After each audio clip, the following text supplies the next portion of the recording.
What's going on, everyone? Welcome to Corner Table Talk. I'm your host, Brad Johnson. Here we are exploring subjects related to food plus drink plus culture.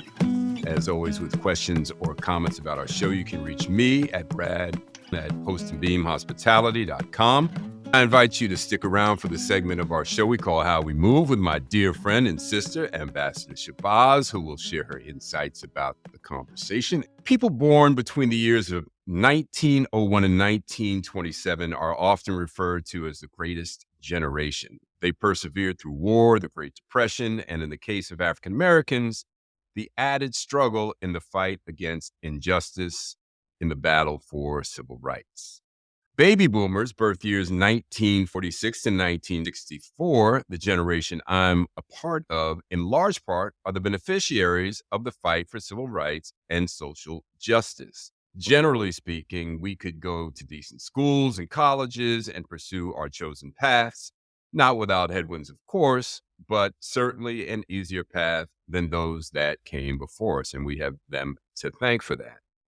My guest today is Raoul Roach. He is the son of the iconic and internationally revered jazz musician Max Roach. We've all listened to and loved Max's music through the years. Max Roach was born in 1924 and part of the aforementioned greatest generation. He was firmly entrenched in activism, civil rights, and the social justice movement of the 60s and 70s. And as a result, growing up, Raoul was exposed to and mentored by some of the most pivotal Black figures of that period, including Maya Angelou, Sonia Sanchez, Amiri Baraka, and Alvin Ailey. Born and raised in New York City, by age 15, Raoul was cutting his teeth working for his legendary dad, first as an office assistant, then a roadie, and as his road manager, and ultimately the producer of several of his concerts. As a 40-year upper echelon executive of the music industry, Raoul has worked with the biggest names in entertainment, from Quincy Jones, Michael Jackson, and Anita Baker, to name a few. Raoul majored in electronic and computer engineering while at UMass Amherst. That's where he and I first met. He participated in organizing rallies and protests for social change while a student there. An interesting note, Max Roach joined the faculty in 1972 as a visiting professor at UMass. We'll talk about the origin of Raoul's interest in social activism, discuss some of the activities he was involved with at UMass, his music career, and how music and social activism are woven throughout his life. His successful turnaround of Quincy Jones's Quest Records as the organization's co-executive director. I also want to get into a little bit of the music industry, get his take on streaming and the impact potentially of AI. Raoul also helped to launch Harry Belafonte's social justice entertainment enterprise, Sankofa, as the organization's co-executive director. We will dive into Raoul's most recent endeavor, coordinating Max Roach 100, an 18-month international centennial celebration of his father's music and life, an effort that will include film, documentaries, social media, concerts, exhibitions, new and previously unreleased recordings. So without further ado, my old friend, Raoul Roach, welcome to Corner Table Talk. Thank you for having me. My pleasure, brother. Raoul, I kick things off here with what I call my short order question. So this one's going to be an easy one for you and an interesting one for me. What music is in heavy rotation on your playlist? I'm listening to so much of my father because of the events that I'm engaged in. But for pleasure, I'm listening to Afrobeat. Afrobeats is really the music out of Africa now, the modern music out of Africa, I think is extremely exciting. And I think they have figured out how to mesh 6/8 and 4/4. So what Black Americans dance on and what the rest of the Pan-African world dances on 6/8 has come together. Mhm. So I'm loving Afrobeats right now. Yeah, I'm hip to that too, man. I know you've been talking with Fab a little bit, and we had Fab on the program a little over a year ago now. And he mentioned Afrobeats and a couple of artists that I've since been on Spotify. Oh yeah, man. It's Yeah. these cats are, yeah. It comes from the origins. Absolutely. So Right. it touches you immediately. All right. So tell me, what is the first thing that you drink in the morning? I have a sports drink that I drink in the morning. If I'm not doing that, then I drink a tall glass of water as the first thing before I hit the coffee and try and start my day. Yeah.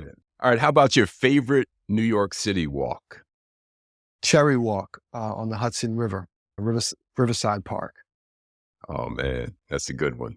It's almost tied with North Woods because I live across the street from Central Park, which is spectacular to all the waterfalls in the park. Yeah, man. I used to run religiously around the reservoir.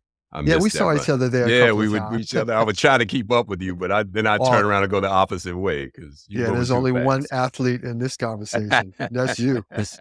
All right. How about the last great thing that you ate? I've become a gourmand on the air fryer. So I'd have to say my favorite is this Dijon maple salmon, which is amazing. Oh, And it takes man. minutes. Yeah. Freezer to plate. Yeah.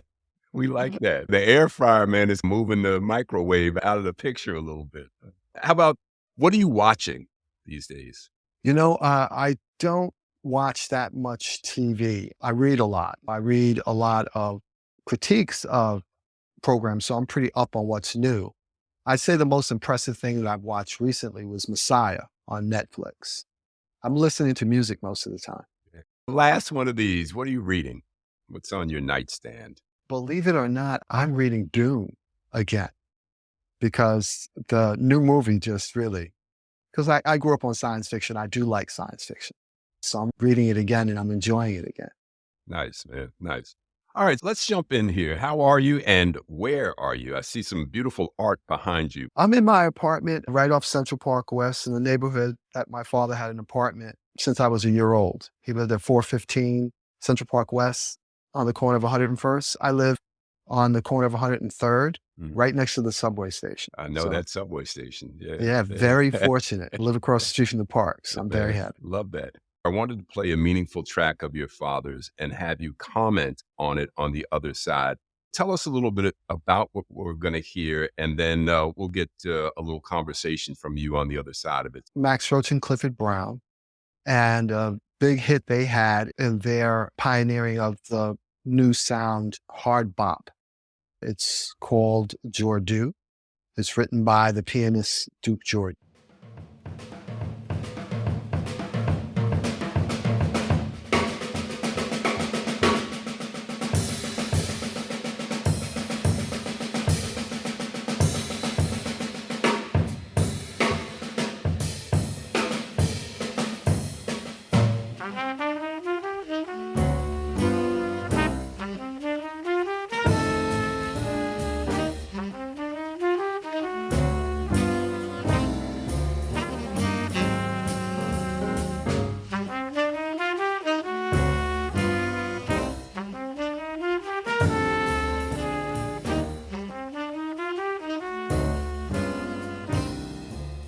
Raoul, that's a beautiful track, man. Coming back now, just talk a little bit about that music and what that music meant to you, what stayed with you about that particular track. I think because it's the one I've heard longer than anything else that I can remember growing up, because my mother named me after that song. My middle name is Jordu.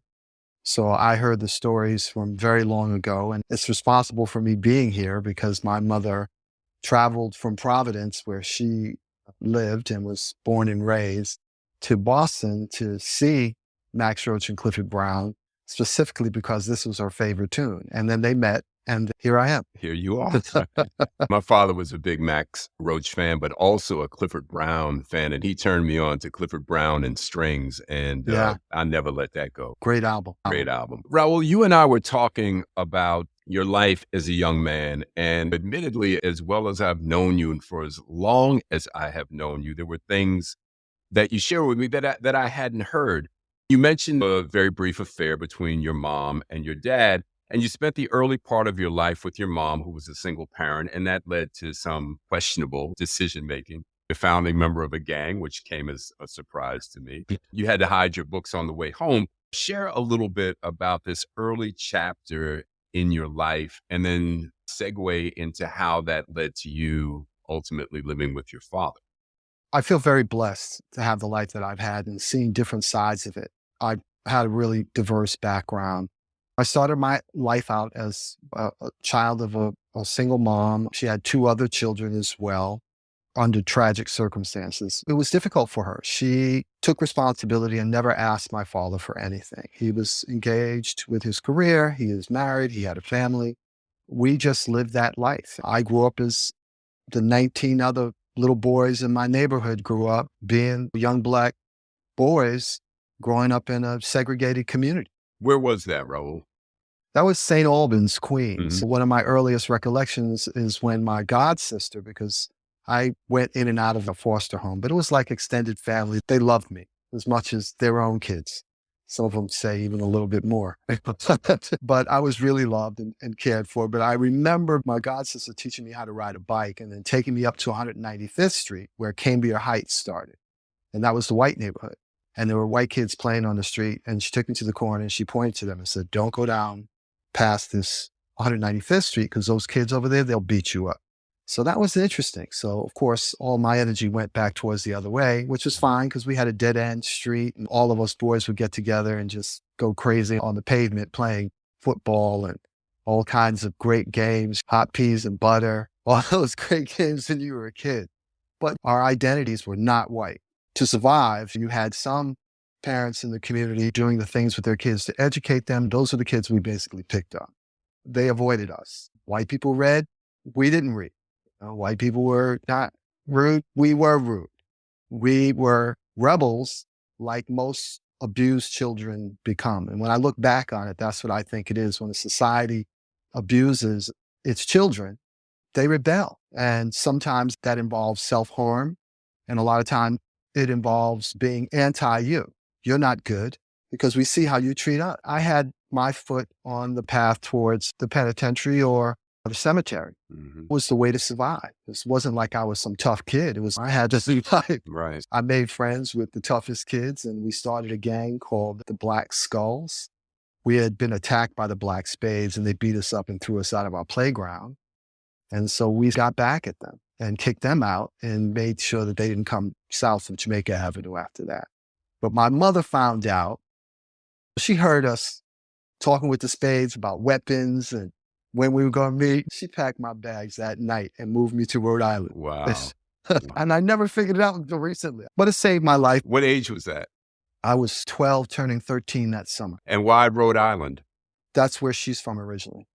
That's where all her family is. It didn't change my path. She had a second shift job and she would come home at 11. So I was a latchkey kid. And she come home 11, I come home like 11:40. Right. Now, one night I came home, she told me before she left for work, she said, "You better be in this house when I get home." She screams at me. I still didn't make curfew. Then she sat down on the couch and started crying. And then I started crying. And then she said to me, "Your father has to take you. I can't teach you how to be a man." Mhm. She called my father the next day and explained to him that I needed a new path. He said yes. And that changed my life. This happened because as soon as I went to Rhode Island, I found the same kids. Same element. Yeah. In your relationship with your father, share some of the insight, if you will, because I know that it was partly that fear of my father that helped to turn my behavior around. Here you are, 13-year-old kid. You've been a bit of a troublemaker. Obviously, you're a smart kid underneath all of that. You go to live with your father, this iconic figure. What was that early relationship like for you with your dad? And when did you realize maybe that behavior wasn't going to fly at his place? I had seen my dad a couple of times when I was young. He came by and visited me and I'd be in the house and he'd come on TV and they'd call upstairs. If I was on TV and I'd come downstairs, as a young man, you want your father. More than anything, you want your father. You love your mother, but you really want your father in your life. So when I had the opportunity, I grabbed it with all the gusto. And then what I became in when I first came there was a wall of books about Black history and Black culture. Everything was Afrocentric. And this was all new to me because I was just a regular neighborhood kid. I had to watch the white shows on TV and never see myself and be happy if I saw Diane Carroll or Bill Cosby because they were only Black people on TV. But I was immersed in it. It was an amazing thing, but my father had a terrifying temper too. And that certainly did cure me. I started out going to visit him.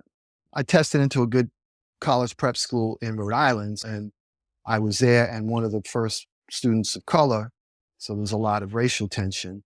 during that period, but I just became this militant and I consumed everything that my father believed in, everything that there was to read, Frantz Fanon, Paulo Freire, and all these high-end intellectual, here I am a little kid reading all these books. The first weekend I moved in with him fully when he accepted the position at the University of Massachusetts, had a new wife. My twin sisters were born and they were infants.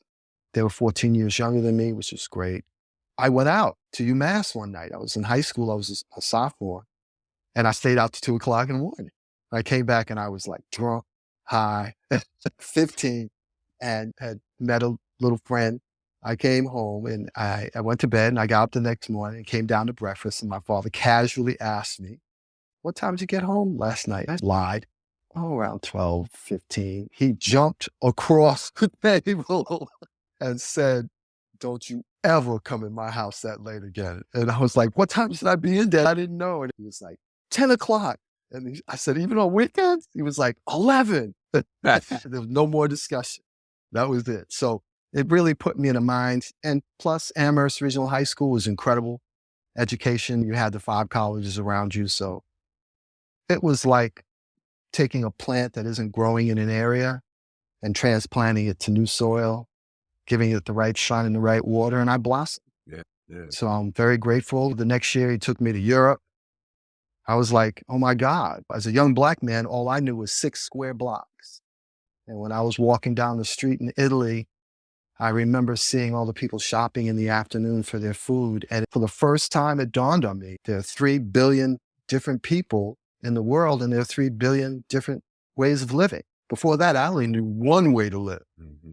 For me, it was survival when I was younger. But then my world just opened up.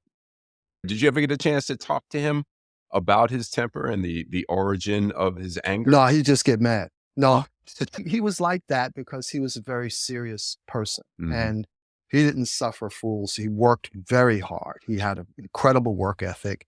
I admire men like him and Quincy and Harry, who have all had a chance to be around, but these people invented themselves. Right. No one knew who Max Roach was as a poor kid standing on the bread line in Bed-Stuy during the Depression. Mhm.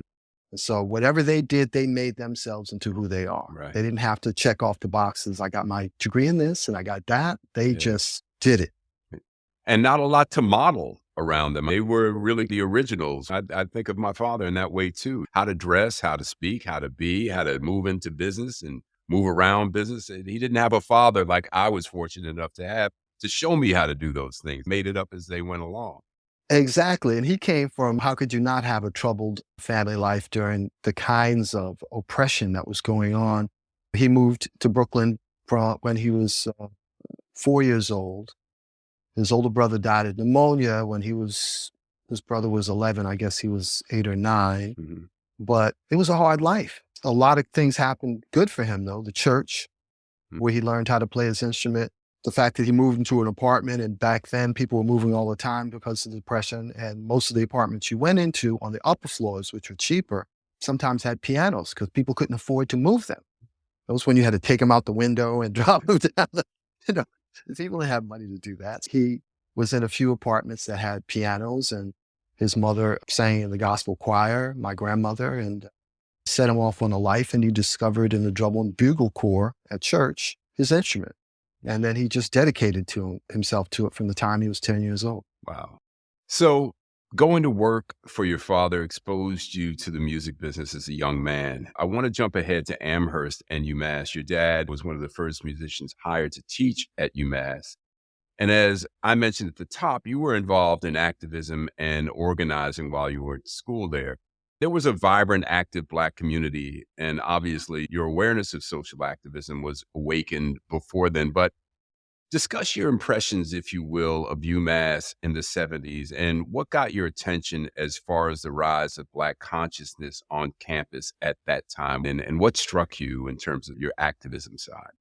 A lot of my life centered around UMass, even as a high school student. Back then, you just felt the need to continue the legacy of the people who were opening these doors, and how you had to use your new consciousness to continue to move forward to fight against injustice, fight for your right to be human in a system that tried to dehumanize you. And so for me, being around my dad, especially, who was extremely conscious, and the people that came by my house for dinner, the people who would visit UMass, W.B. Du Bois's widow, Dick Gregory, Ackland Lynch, and Maya, and everybody who came to campus during that period would somehow make their way to my house, or I would be making my way to where they were. I would go with my dad to performances or whatever, Ella, everybody.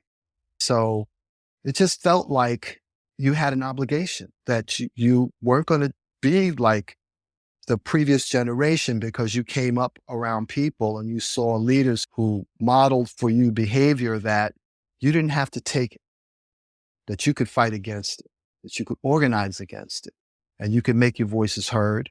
And you had a right, if not a responsibility, to do that.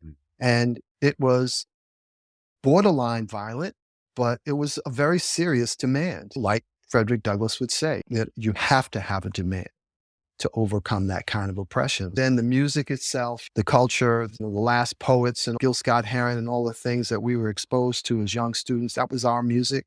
The way we dressed, the natural, the white aesthetic, the Eurocentric aesthetic was out of our consciousness. Right. We did nothing Greek. Nothing. There's no European Right, Greek right, stuff that's right. happening. I played basketball at UMass, and the Black students would all sit in the same section during the games and would not stand for the national anthem. There was no press around that back then. Right. But that was a very in-your-face, definitive move made by the Black students at the time. What was your read on that, man? Do you have any idea the origin of where that began? No, I think that you can parse it lots of different ways. Like, this is part of the whole rebellion against a system that treats you badly. So if your parents treat you badly, you're not going to show respect. You're going to be angry. You're going to be resentful. And I think we had the consciousness around that we weren't going to pay homage and respect to something that didn't respect us. Mm-hmm. You mentioned Gil Scott-Heron. He was one of my heroes. I still listen to him almost daily. Talk a little bit about how social activism and music merged in your life. I was merged into that when I came to my father. My father didn't do any music unless it had some social significance. He didn't play the game. He was not looking for fame. He was not looking for money.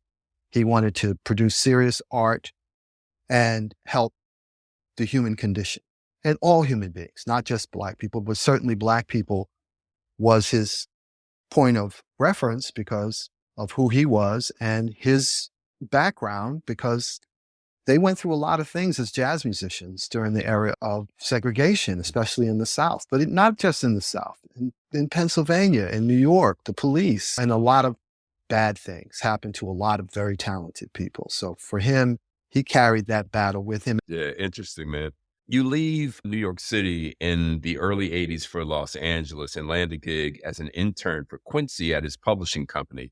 He hired you to be his assistant, and eventually you landed your first job as an executive when you became the national director of Black music and A&R for Elektra Records.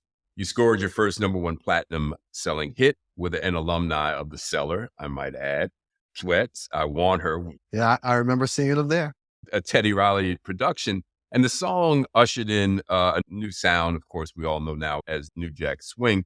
So, Raoul, what stood out for you about that time in your career and music from that period? And talk about your impressions of LA and the music industry back in those days. What was happening? It was interesting because after college, I wasn't going to pursue engineering. These weren't my people. Techs weren't hip at that time. So I went to work for Computer Corporation for a summer. And I was like, pocket protectors and broken glasses mended by Band-Aids. So that was not me. I got a job as an agent and then met Wynton Marsalis. I was booking acts in Europe and America, jazz acts. And he offered me a job as his road manager. I went on the road with him for a year when he won his Grammys and put out his first albums. And then I didn't want to do the one-nighters. So I was like, okay. So I moved to California. My brother lived there. He is an actor. I just camped out, got a bunch of jobs until I could make some money. And then I happened to meet someone on a job that was doing an internship with Quincy Jones. I said, I would love to do that. In the meantime, I'm reading every music business book, doing everything I can to prepare myself to be in a business that I loved. I just wanted to be around music all the time. I met with the person who was hiring people for internships and started working there as much as I possibly could. And then Quincy needed a new assistant, and his secretary recommended me because I was around. When she told him what my name was, he said, "Is he related to Max Roach?" She asked me, "Quincy wants to know if you're related to Max Roach." Mhm. And I was like, "Yeah, that's my father." And then he says, "Oh, I heard about your father." Because my father did have reputation as to have a temper. But anyway, that's when I got that job. My impression was incredible because I went straight to the top. I mean, sitting next to Quincy, and then Quincy was so kind to me because I had this legacy. So he felt comfortable and he would take me everywhere. He would take me into meetings and tell me, "Don't say anything." But I would sit there and listen. I'll tell you one story from Quincy. The first day I came to work for Quincy, I came to pick him up in the car. He gets in. We're driving for a little while. He had a car phone at that time, making some phone calls. Then he looks at me and he says, "How long do you want to live to? How old do you want to get to?" And he said, "Don't answer that. But tonight I want you to go home and I want you to figure out how many minutes you have from that moment to the period that you chose that you're going to die." So I chose something ridiculous, like 111. Why not? I'm still like a science geek, so I'm reading all these magazines. Medical technology, I might make it. I wrote the number down, and it was a really small number. And I was like, it fits on a really small piece of paper. So I was like, man, I have friends that have more money than I have minutes to live. Mhm. So it was a real lesson for me. When I came back the next day, when he promised we would discuss it, he just looked at it because I got it. Time is really the only currency you have. So I've been very fortunate, man. I've been in the company of so many great artists and individuals who've done so much. Obviously, a lot has happened in music since your early days. You had a huge single with Keith Sweat and New Jack Swing, and then hip hop, of course, followed. Then we get hit with streaming, and now we're looking at the threat of AI. Did the music business, I felt, and I don't think I'm alone here, seem to have gotten caught flat footed when streaming hit? But now we all are listening to music on Spotify, unless you're trying to find Joni Mitchell, who took herself off of Spotify. But if you will share a little bit about how streaming impacted music from your point of view. And do you have your eye on artificial intelligence? Now, are we going to be looking at a time when songwriters aren't necessary and musicians aren't playing the music that we love? Unless you can put beautiful men and beautiful women AI on stage and have them perform like Beyonce, or Usher, no, I don't think they're going to be replaced. Recording, though, if you can mimic the sound of Beyonce's voice. I wouldn't say they got caught flat-footed. As a matter of fact, I was in one of the major internet startups as the vice president of sales for protecting exchanged media on the internet. Because the big problem back then was the file exchange phenomenon where people were just recording, ripping off music and then sharing it for free with the world. The technology came out of Israel. Madonna was a investor and we tried to sell it in. And the record companies, they knew it was coming, but they refused to let go of their channel because they had control of their channel. We have the artists, we have the contracts, we have the content.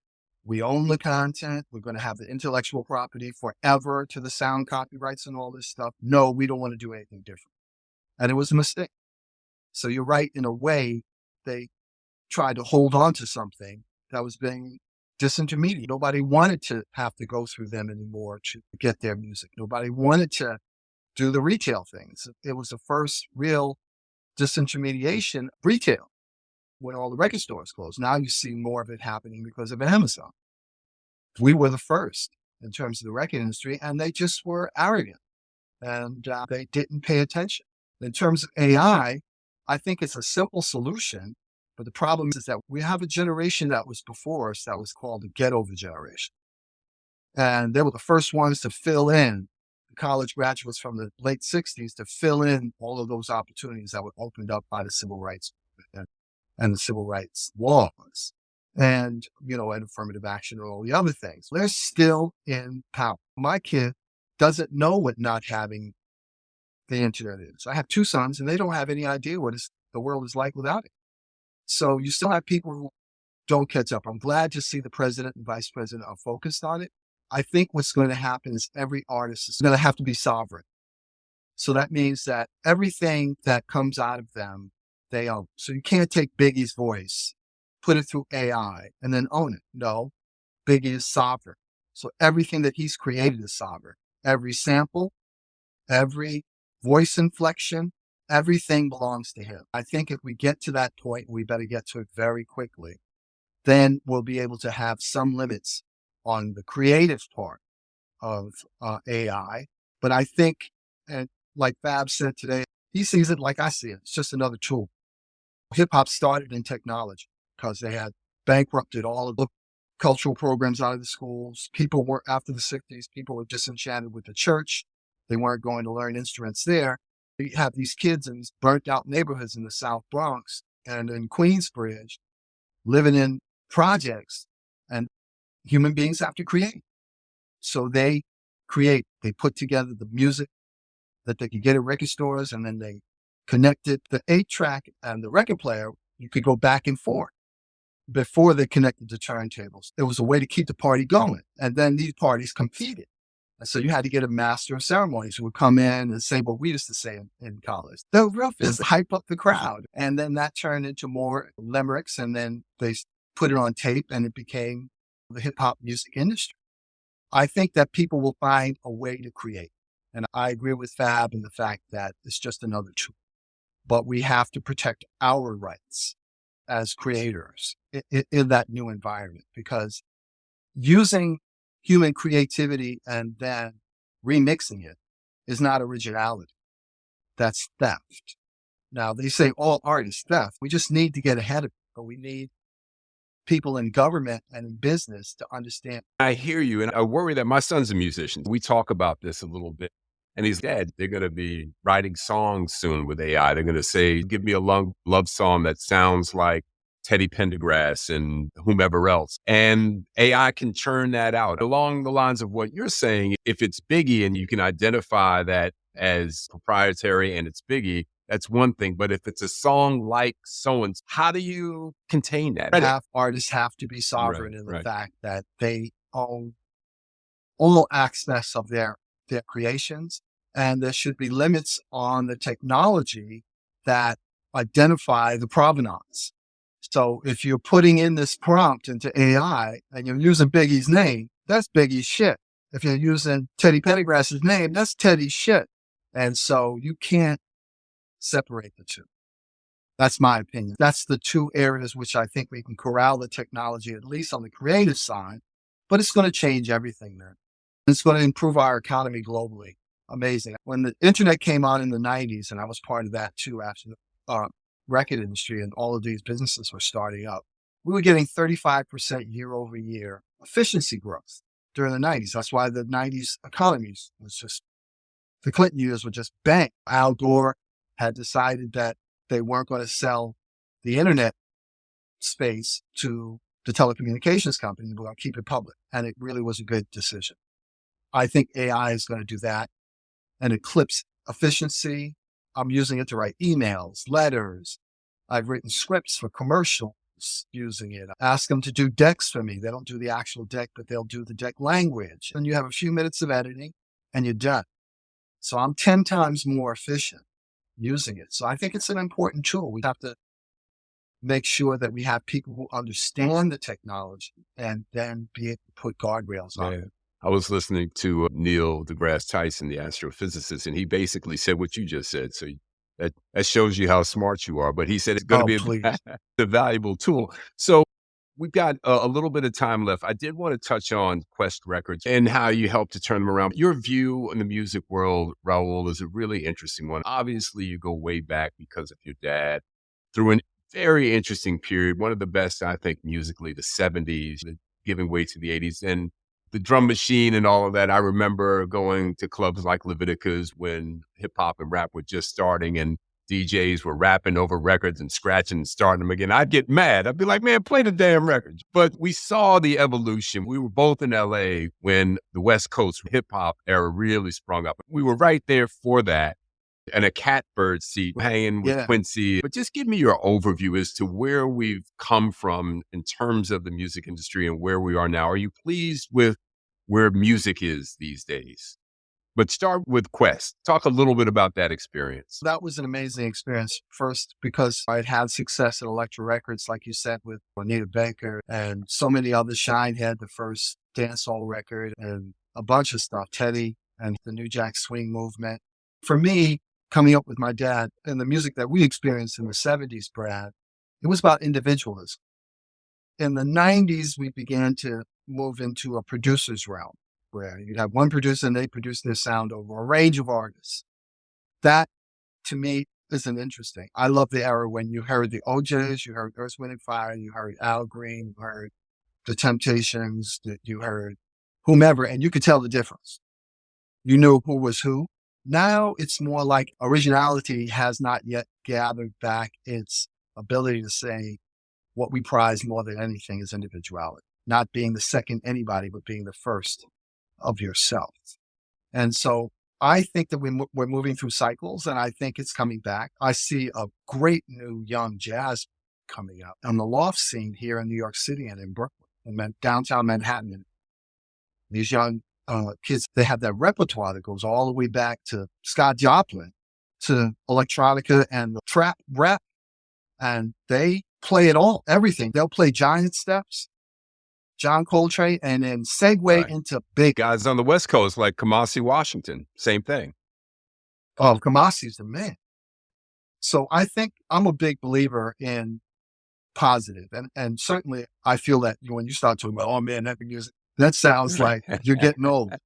Well, I'm interested in the new. That's what turns me on. I love music and I love listening to music, but I want to hear what's next. I'm with you too, man. There's a station that I listen to, still I stream from LA, even though we're in Miami, KCRW. And actually Novena Carmel is Sly Stone's daughter. And she's got a program called Morning Becomes Eclectic. I surprised my son with some of the stuff that I put on my playlist. I'm like, yeah, your pops is listening. I do the same with mine. He works at Columbia Records. I come up and he says, how'd you know that? That's how I roll.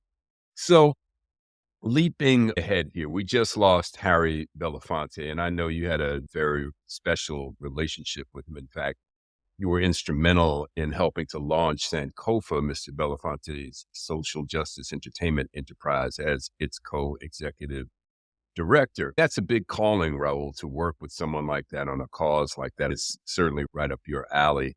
One of the most visible humanitarians and social activists of our time.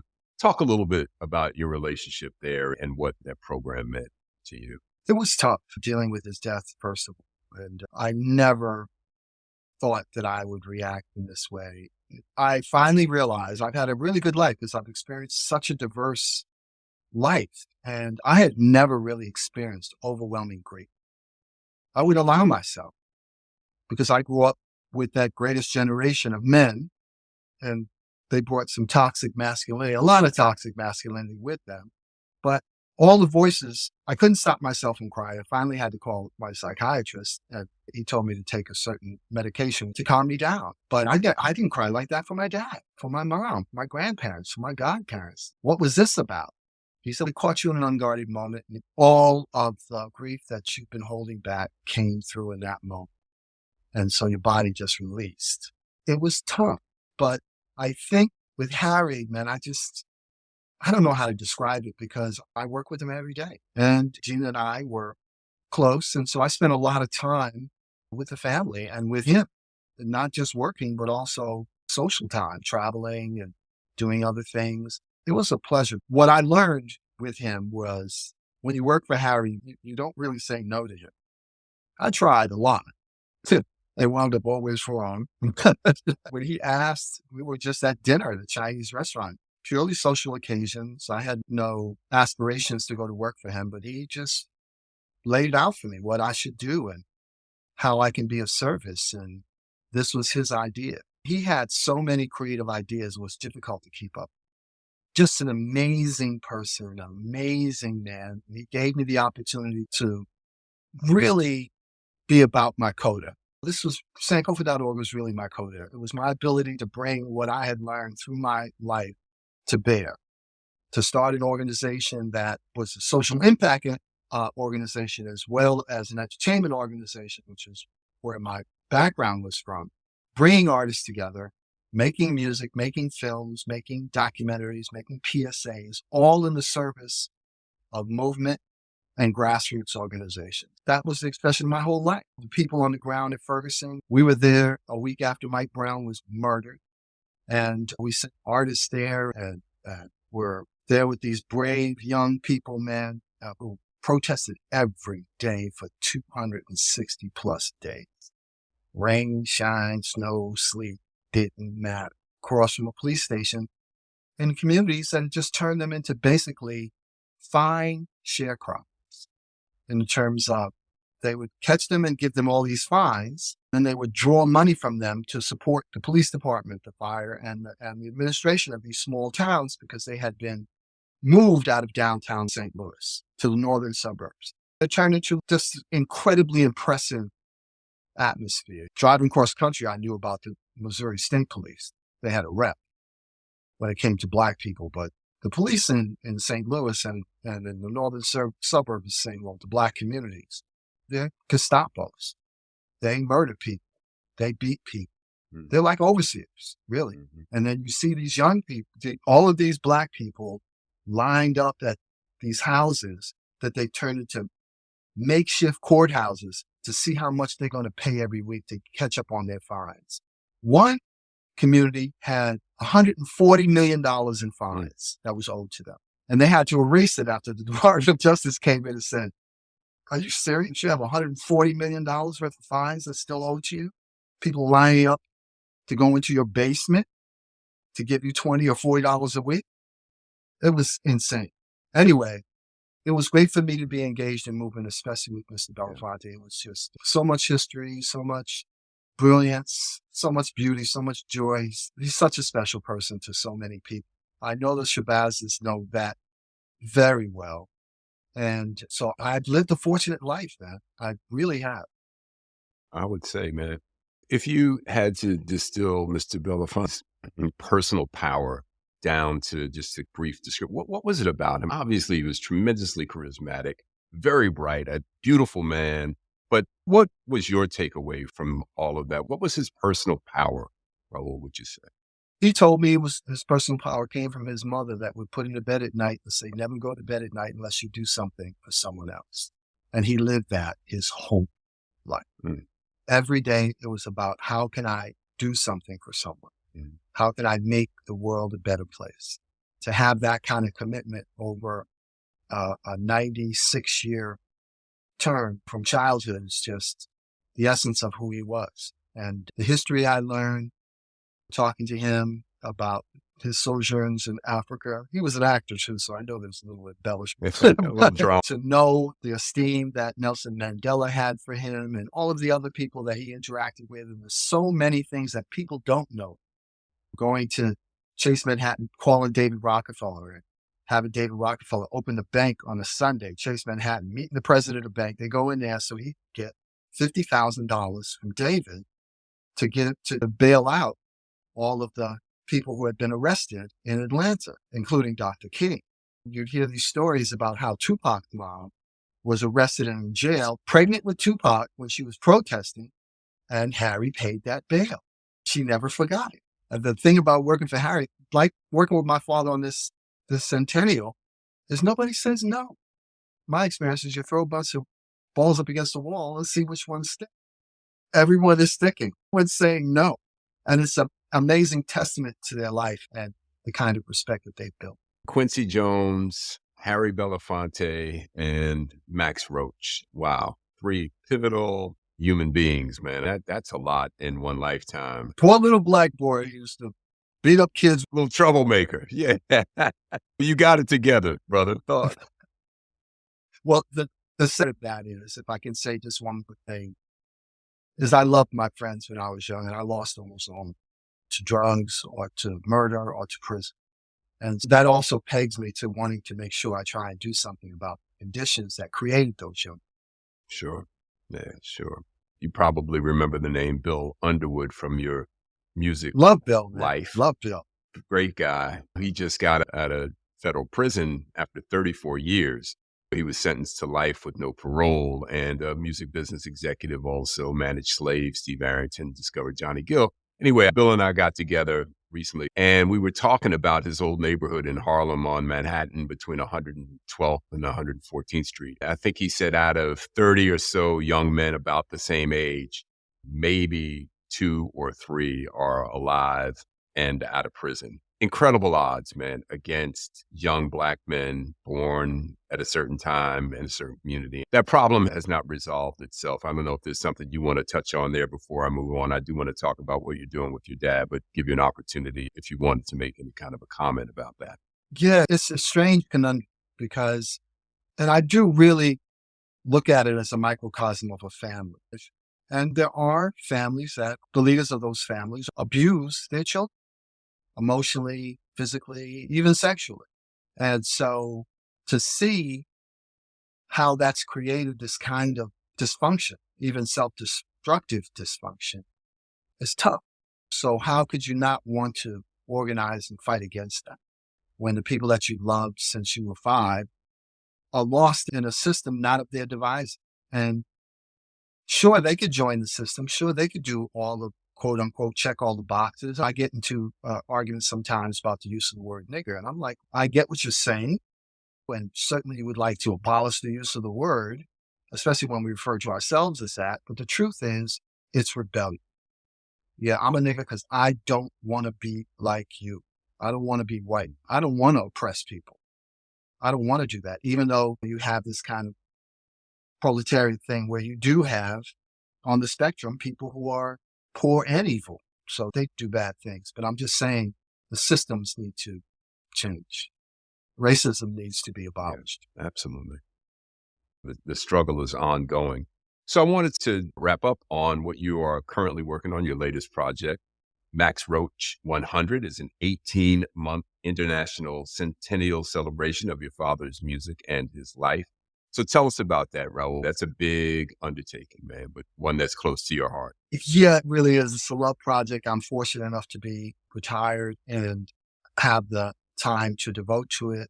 My siblings are participating in ways that they can. But because I have the experience, I started in 2019 to call the people that my dad's worked with and say, hey, my father's centennial is coming up in 2024.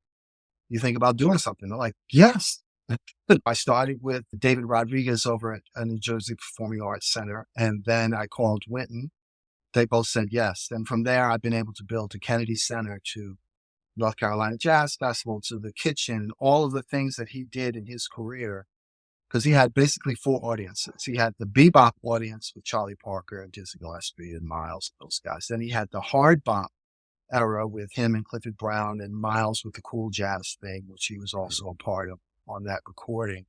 And then that transfer into this Afrocentric nationalist, cultural nationalist movement in the late 50s, watching him and Abby expose as celebrities the natural, because everybody was pressing their hair. They were moving away from that Eurocentric aesthetic. Then you have this avant-garde audience where he worked with percussion ensembles, Chinese trio with ancient instruments, with koto drummers from Japan. He would do all of these experimental things with Cecil Taylor and all these really out free jazz musicians. He was always pushing the boundary to do something new. Even hip hop he embraced early and was heavily criticized for in 1982 because he felt like the same. Quincy said the same thing. Harry too. The energy of that movement was the same energy they experienced when they were creating the sounds for their generation. I'll say one more thing on that. My father said that when you look at the cultural traditions of people, the European cultural tradition is a generation makes a mask, they put it up on the wall, put a glass box around it, and they point to it and say, that's the greatest mask that's ever been made. The African tradition is every generation makes their own mask.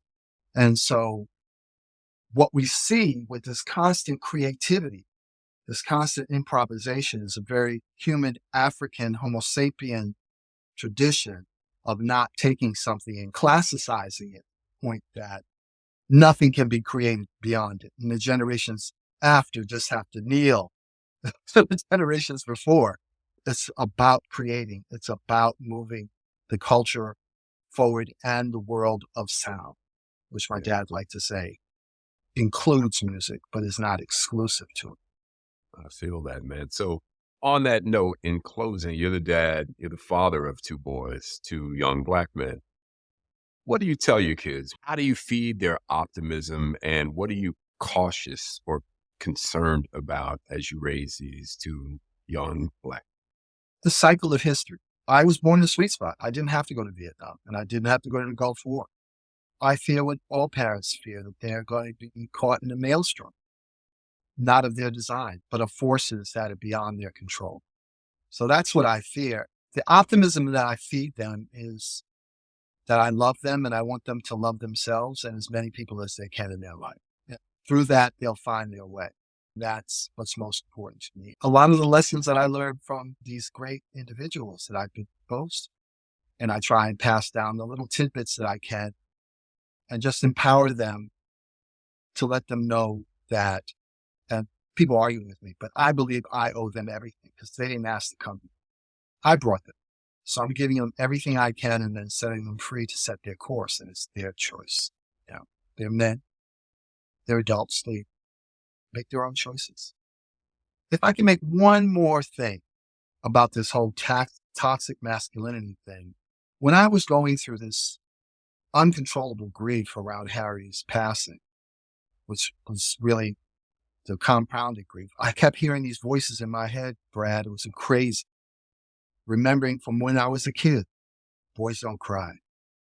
Be in control. You can't show weakness.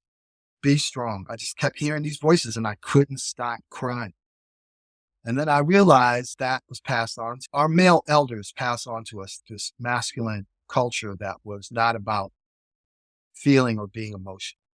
That's why I was in that moment, because I'd finally been caught off guard. I wasn't prepared. I loved Harry, and I really believe he was fond of me. I didn't expect that reaction. It was crazy. They also passed on to you the emotional trauma. Yeah. We also inherited that. Yeah. So you got the combination of the two. You're right.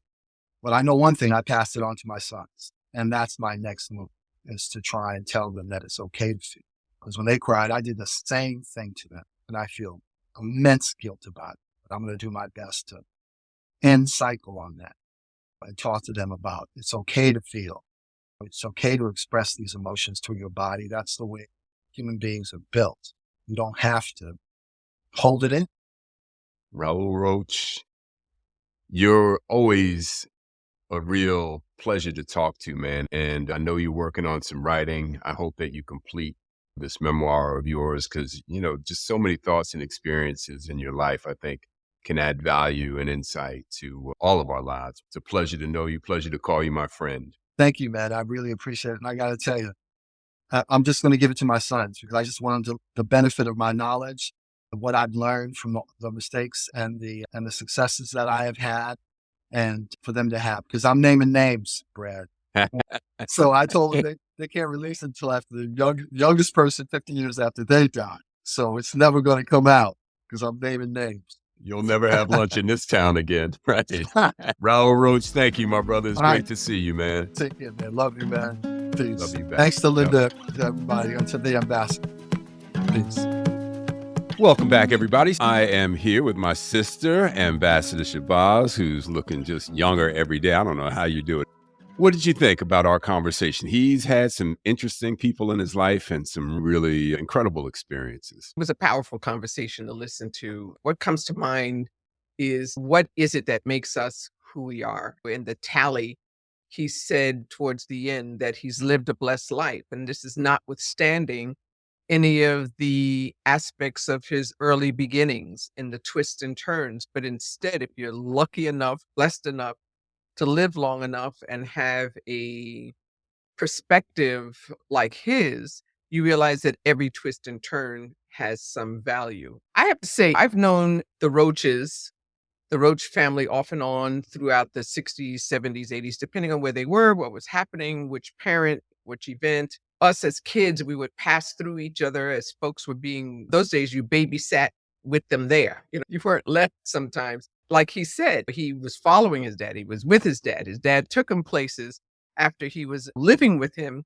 So we crisscrossed, but I really got to know him a little bit in Los Angeles when he started to work with Quincy Jones, because then I became a president of one of the Quincy Jones companies. The real exchange, or with he and I getting to know each other independent of all things, was when he was working with Sankofa. He and Gina Belafonte founded or ran on behalf of Harry Belafonte. In listening to your conversation, I would never have imagined any of the bumps, because my experience with Raoul Roach is always a calming one. He's a resonating, loving, welcoming, calming presence, at least in my exchange.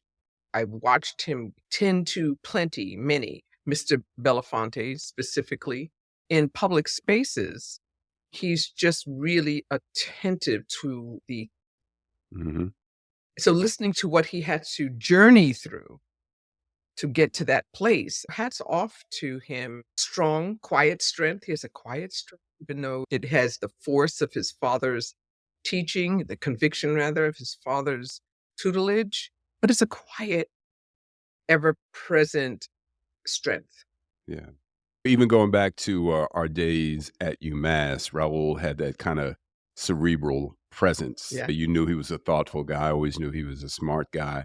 I wanted to touch on for a moment, our fathers were both born in 1925. Max Roach was born in 1924. That generation is often known as the greatest generation.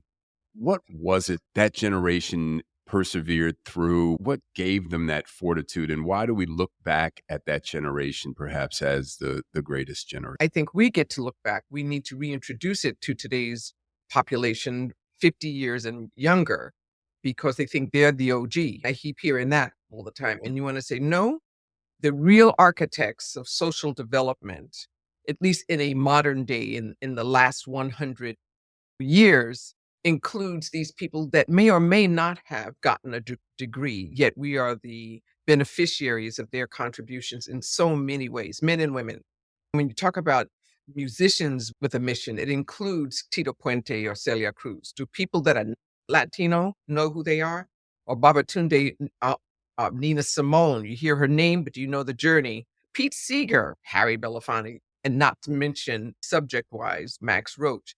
Many of them, if we were to do the narrative, the biography, the background, and understand what they bequeathed, whether you're a direct beneficiary like one's own child, or you are the collective beneficiaries like we are of one another's shared lineage, we have to know what it is. Otherwise, we're starting from scratch all the time. Let me just say this without mentioning names. There was a noted producer that we laud, was working with a newer generation collectively and in union with some of those from a different era. They remarked to me that the newer musicians wanted to know what was that black stuff on the paper. And it was notes, just notes, theory, understanding why musicians could gather and do a jam session cold. Because in addition to the instinctive capacity to improvise, they still had the notes to work from. So there's some fundamentals. We have great talent. Sure. Right? We have great talent amongst us, notwithstanding, I think, is inherent talent, but not the fundamentals. So there was preparation that went into those sessions, and they didn't just walk and sit down and start playing. They had assignments going in. Those are the structures we need anyway. It doesn't mean that. I think identifying what a metronome is, what's the rhythm that we're going to work with, notwithstanding your nuance or your uniqueness that comes to the table. But if we are working together, what's the note? What's the grid? What are the chords that we're going to have, such as in any house or any business? Coming up is the Max Roach PBS documentary, which I am very much looking forward to. Raoul is very involved in getting his father's music and story back out there. My father loved Max Roach as a drummer. We used to watch him on Sunday nights when he was playing on CBS. It would be one of the cool down moments my father and I get to share after dinner. So I don't want to miss it because once I get to see it, as is confirmed by the Roach family, I want to refer it. Beautiful. Ambassador Shabazz, looking forward to some more of our conversations. Some will be friends, some will be people we'll be meeting for the first time, but looking forward to what we have coming up on Corner Table Talk and how we move with Ambassador Shabazz.